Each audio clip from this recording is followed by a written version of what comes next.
Okay, guys, welcome back. So let's take a look at this our gold for the day, right? Yesterday we actually did analysis, right, and we told you guys that we would be expecting like a bullish move on this gold. We would want to see take out this candlestick wick that you can see here, right?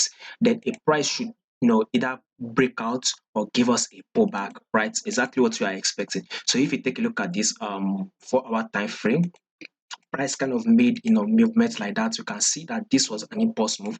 I told you guys that this would be a pullback. After that, a new highs needs to be made, then a pullback needs to be made, or is it that price breaks out before it give us a pullback? Anyway, price gave us a pullback here, right? So now you can see that this price came close to our moving average.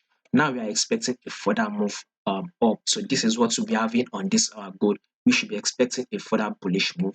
Secondly, is that if you take a look at this trend, you see that this price is trading above our 10 period moving average. And we all know that once this price is above our 10 period moving average, then clearly that is a buy. It is a bullish move, and we are to go ahead on this bullish move. So you take a look at this on the 4 hour time frame on the gold as an impulse move. Then here will be considered to be a pullback, then a new highs, and here would be a pullback, then a new highs, right? And here considered to be a pullback, then a new highs, then we should see this to be a pullback.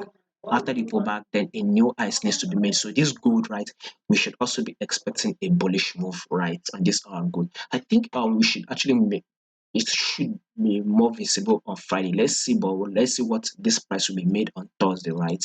If this pullback is not over, right, on Thursday, then we should kind of see price come up, hit this level, give us a pullback again before we kind of see that bullish move on our gold. Above all, on our gold, we are on an uptrend move, and we should be expecting a further bullish move. Take a look at this 1 hour time frame also.